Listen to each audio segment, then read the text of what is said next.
Our Father in heaven, as we continue to read this book, I pray that your Spirit will guide us. In the name of your Son, Jesus Christ. Amen. Welcome, friend. This is the second part of our reading of this book by J.A. Wylie, Jesuitism, and we are now in chapter 9. Page 33.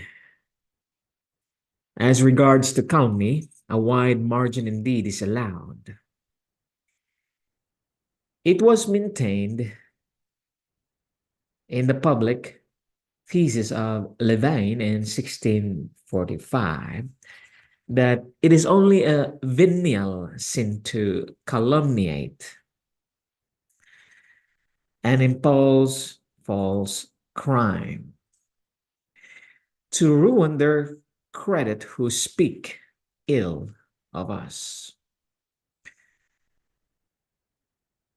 That it is not any mortal sin to calumniate falsely to preserve one's honor.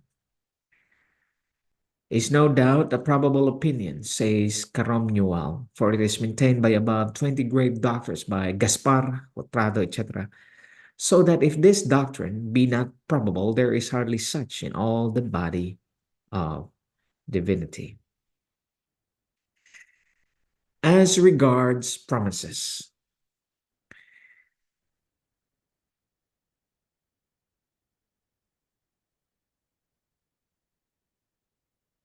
the Jesuit teaching provides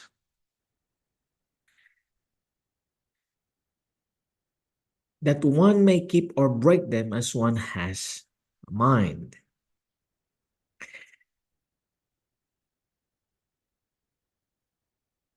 Promises oblige not, says Molina.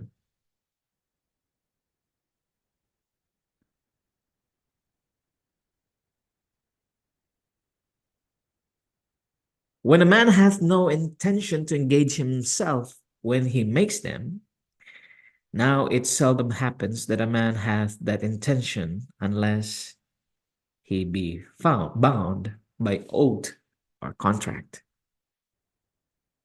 So that when he says simply, I will do such a thing, it is conceived he will do it if his mind alter not. For no man will on that account deprive himself of his liberty. Sanchez has taught a doctrine which must administer great relief to all prevaricators. It is permitted to use ambiguous terms, people to understand them in another sense from that in which we understand them ourselves. Great latitude and license had been extended to the administrators of justice. Considering justice simply in itself, says Escobar, a judge may lawfully take a sum of money to give sentence for which of the parties he pleaseth when both have equal right. If a judge receive a bribe to pass a just sentence, he is bound to restore it, because he ought to do justice without a bribe. But if the judge be bribed to pass an unjust sentence, he is not obliged in conscience to make any restitution.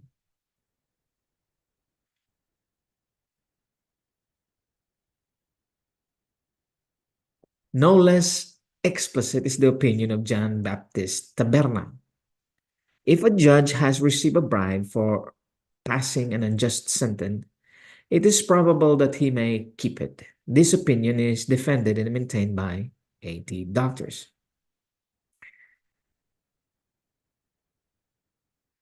It would hardly be possible for one to be guilty of simony, as it has been defined by the Jesuit maxim. Simony, according to Valencia, consists in the receiving of a temporal good as the just price of the spiritual. If therefore this temporal be demanded, not as the just price of the spiritual, but as the motive determining the man to confer, there is no simony at all, though he looked on the possession of the temporal good as his end and expectation. The case of fraudulent bankrupts had been very tenderly considered. May he who turns bankrupt with a safe conscience retain as much of his own goods as is requisite to maintain himself handsomely. I with Lucius affirm he may, says Escobar. Even thieves have been very kindly handled by the fathers. Vasquez, a very grave doctor, says, if one saw a thief going to rob a poor man, it would be lawful to divert him from his purpose by pointing out to him some rich individual whom he might rob in place of the other. It is lawful to steal, not only in extreme necessity, but also in such necessity as is hard to be endured, though it be not extreme. The rights of the wife had received at the hands of the fathers a very liberal interpretation indeed, Escobar says. A wife may gamble, and for this purpose may pilfer money from her husband. He further concedes to her the right of having recourse to the same expedient to buy her clothes or get other things she stands in need of. With a not less indulgent eye do the fathers regard a larceny on the part of servants. Valerius Reginald teaches that domestics, if they take anything without consulting their masters, being rationally persuaded that it is no injustice to them, commit no crime. Servants are excused both from sin and from restitutions if they only take an equitable compensation, that is, when they are not furnished with such things for food and clothing as are usual in other houses, and which ought to be provided for similar servants.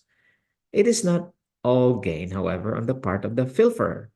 The peccadillo has to be owned in the confessional and a small sum paid for absolution. It is hard to say what limits the fathers had put on homicide, murder, and assassination, or whether they had put any. The science or art of assassination is thus explained to Pascal by the Jesuit. By the word assassins, we understand those who have received money to murder one, and accordingly such as kill without any reward for the deed, but merely to oblige their friends, do not come under the category of assassins. Again, by the universal consent of the JESUITS, it is lawful to kill our calumniator if there be other way of averting the affront. Again, priests and monks may lawfully prevent those who would injure them by calumnies from carrying their ill design into effect by putting them to death. Again, a priest may not only kill a slanderer, but there are certain circumstances in which it may be his duty to do.